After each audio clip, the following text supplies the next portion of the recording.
സ്ഥാനാർത്ഥി നിർണ്ണയം പുരോഗമിക്കുന്നതിനിടെ മുന്നണികൾ ഇടിവിട്ട് തുടരുകയാണ്. മുസ്ലിം ലീഗ് സ്ഥാനാർത്ഥി പട്ടികയിൽ അതൃപ്തി പരസ്യമാക്കിയ അബ്ദുറഹ്മാൻ രണ്ടത്താണിയെ കൂടെ കൂട്ടാൻ CPIM.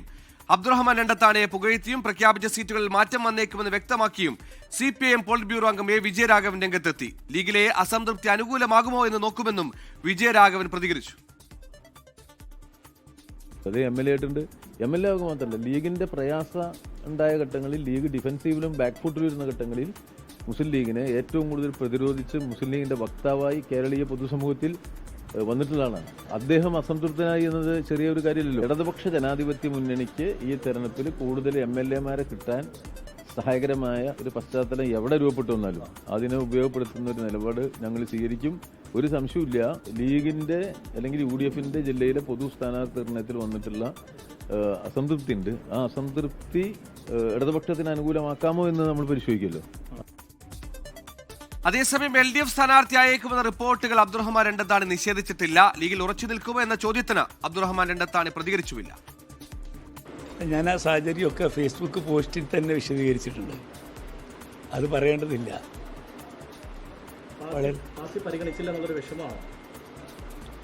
ആ പോസ്റ്റിലുണ്ടല്ലോ എല്ലാ കാര്യങ്ങളും പ്രകടമാണ്. സ്വാഭാവികമായിട്ടും അറിയുന്ന കാര്യങ്ങളാണ് എല്ലാവർക്കും. പാർട്ടിയുടെ ഒരു പാർട്ടിക്കാരൻ എന്നുള്ള നിലക്കുള്ള എൻ്റെ വികാരം മാത്രമാണ് ഇതിൽ ഞാൻ പ്രകടിപ്പിച്ചത്. പാർട്ടി വിടുന്നൊക്കെയാണ് കേൾക്കുന്നത്. എനിക്കറിയാം, ഞാൻ ഒരു ഐഡിയോളജിക്കലി ലീഗുകാരനാണ്. ഈ അങ്ങനെ തീരുമാനങ്ങളെ ആരും അവഗണിക്കല്ലല്ലോ ചെയ്തത്. നിങ്ങളത് അതിനെ തെറ്റായി വ്യാഖ്യാനിക്കുകയാണ്. ഞാൻ അങ്ങനെ ഒരു രീതിയിലല്ലല്ലോ പറഞ്ഞത്. ഒരു പ്രതികരണം മാത്രമല്ലേ അത്. അങ്ങനെ നിങ്ങൾ കാണുന്നത് പോലെ ഒരു സാഹചര്യ മാറ്റമായിട്ടൊന്നും ആരും അതിനെ കാണുന്നില്ല.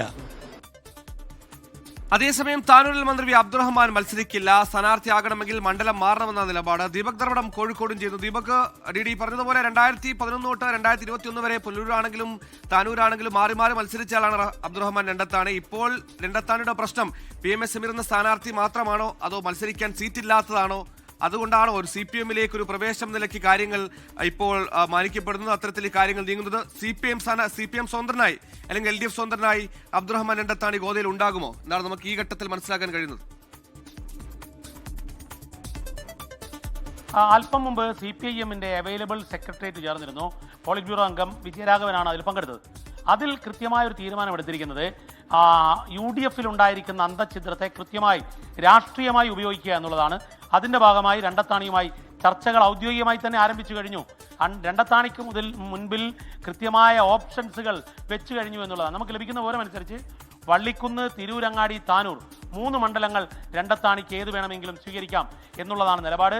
താനൂരിൽ നിന്നും അബ്ദുറഹ്മാനെ തിരൂരിലേക്ക് മാറ്റും അങ്ങനെയാണെങ്കിൽ, അല്ലെങ്കിൽ സ്ഥാനാർത്ഥിത്വം ഉണ്ടാകില്ല. ഈ നിലയിലേക്ക് കാര്യങ്ങൾ നീങ്ങുന്നു. രണ്ടത്താണിയെ കൃത്യമായി, കാരണം രണ്ടത്താണി ലീഗിന്റെ എക്കാലത്തെയും ഒരു ട്രബിൾ ഷൂട്ടർ MLA ആണ്. PK കുഞ്ഞാലിക്കുട്ടിക്കൊപ്പം ഉറച്ചു നിന്നിരുന്നു. ആ തീരദേശ മേഖല ഉൾപ്പെടെയുള്ള മുസ്ലിം ജനവിഭാഗം ശക്തമായ പ്രാതിനിധ്യമുള്ള പ്രദേശത്ത് വലിയ സ്വാധീനമുള്ള നേതാവാണ്. ആ നിലയിലാണ് CPIM രണ്ടത്താണിയെ കാണുന്നത്. അതുകൊണ്ട് തന്നെ രണ്ടത്താണി പിണങ്ങി നിൽക്കുന്നതിനെ രാഷ്ട്രീയമായി ഉപയോഗിക്കുക, ഒരു രാഷ്ട്രീയ അഭയം നൽകുക എന്നുള്ള നിലപാടെടുത്തിരിക്കുന്നു. വിജയരാഘവൻ പോളിറ്റ് ബ്യൂറോ അംഗം തന്നെ നേരിട്ട് കാര്യങ്ങൾ കരുനീക്കുകയാണ് എന്നുള്ളതാണ് വിവരം ലഭിച്ചത്. അപ്പോൾ ആ സാഹചര്യത്തിൽ നമുക്ക് ലഭ്യമാകുന്ന സൂചന അധികം വൈകാതെ തന്നെ രണ്ടത്താണിയുടെ ഒരു നിലപാട് പ്രഖ്യാപനം ഉണ്ടാകും. അതിനുശേഷം CPIM അതിനെ സ്വാഗതം ചെയ്യും, LDF അതിനെ സ്വാഗതം ചെയ്യും. ആ രീതിയിലേക്കുള്ള ഒരു പൊളിറ്റിക്കൽ നറേഷൻ എഴുതിക്കൊണ്ടിരിക്കുന്നു എന്നുള്ളതാണ് അറിയാൻ സാധിച്ചത്. സുഹൈൽ, തിരൂരങ്ങാടിയിൽ PMS സമീറിനെ സ്ഥാനാർത്ഥിയാക്കുന്നു ലീഗ്. പക്ഷെ അത് കമ്മിറ്റികൾ കൊടുത്ത നിർദ്ദേശപ്രകാരമല്ല ആ സ്ഥാനാർത്ഥിത്വം എന്ന് പറഞ്ഞ ഒരു വിമർശനത്തിന് പിന്നാലെയാണ് അബ്ദുറഹ്മാൻ രണ്ടത്താണി നേതൃത്വത്തെ വിമർശിച്ച് രംഗത്ത് വരുന്നത്. പക്ഷേ തിരൂരങ്ങാടി മത്സരിക്കണമെങ്കിൽ അവിടെ CPI-യുടെ സീറ്റാണ്. അങ്ങനെ ഒരു കോംപ്രമൈസിലേക്ക് കാര്യങ്ങൾ നീങ്ങുമോ? അത് ഈ പറഞ്ഞതുപോലെ അബ്ദുറഹ്മാനെ സംബന്ധിച്ചിടത്തോളം അവിടെ മത്സരിക്കാനില്ല എന്ന് പറയുന്നത് മണ്ഡലത്തിന്റെ പ്രശ്നമാണോ, അതോ മത്സരഗോതയിലേക്ക് ഇല്ല എന്ന നിലപാടാണോ? ഇതിൽ സുഹൈൽ 2 പ്രശ്നങ്ങളാണ്. ഒന്ന്, അബ്ദുറഹ്മാനെ സംബന്ധിച്ചിടത്തോളം താനൂരിൽ അത്ര കാര്യങ്ങൾ എളുപ്പമല്ല. കാരണം പ്രശ്നങ്ങൾ അനവധിയുണ്ട്. താനൂരിലെ മുനിസിപ്പൽ ചെയർമാൻ ഉൾപ്പെടെയുള്ളവരുമായിട്ടുള്ള തർക്കങ്ങൾ, അങ്ങനെ നിരവധി പ്രശ്നങ്ങൾ അവിടെയുണ്ട്. മാത്രവുമല്ല മെസ്സി വിഷയമുണ്ടാക്കിയ അദ്ദേഹത്തിന് എതിരെയുണ്ടായ പ്രതിച്ഛായ പ്രശ്നം ഒക്കെയുണ്ട്. അത്തരമൊരു സാഹചര്യത്തിൽ അദ്ദേഹത്തിന് മണ്ഡലം മാറ്റം അനിവാര്യമാണ്. മറ്റൊരു ശക്തനായ സ്ഥാനാർത്ഥി അവിടെ വരുന്ന സാഹചര്യം ഒക്കെ ഉണ്ടായിക്കഴിഞ്ഞാൽ വിജയസാധ്യത കുറവാണ് എന്നുള്ളതാണ് അതിൻ്റെ ഒരു പ്രധാന പ്രശ്നം. എന്നാൽ രണ്ടത്താണിയെ സംബന്ധിച്ചിടത്തോളം രണ്ടത്താണിയെ താട്ടിക്കെട്ടിക്കൊണ്ട് ഒരു സ്ഥാനാർത്ഥിത്വ പ്രഖ്യാപനം നടക്കുന്നു. നേരത്തെ സംസാരിക്കുന്നില്ല. അതിൽ അദ്ദേഹം വളരെ ഖിന്നിതനാണ്. രാഷ്ട്രീയമായി അദ്ദേഹത്തോട് മര്യാദകേട് കാണിച്ചു എന്നതാണ് വിലയിരുത്തൽ. അത്തരമൊരു സാഹചര്യത്തിലാണ് അദ്ദേഹം ഇങ്ങനെ സ്ഥാനാർത്ഥിയായി വരാൻ വേണ്ടിയുള്ള തീരുമാനമെടുക്കുന്നത്. അതും അദ്ദേഹം സ്വമേധയാ വരിലായിരിക്കില്ല, പ്രവർത്തകരോടൊപ്പം അദ്ദേഹം ആലോചിച്ച് തീരുമാനിച്ച് അങ്ങനെ ഒരു സ്വാഭാവിക സ്ഥാനാർത്ഥിയായി അദ്ദേഹം വരുന്നു. ആ സ്ഥാനാർത്ഥിത്വത്തെ പിന്നീട് നേതാക്കൾ പിന്തുണക്കുന്ന ഒരു കാര്യത്തിലേക്കായിരിക്കും പോകുന്നുണ്ടാവുക.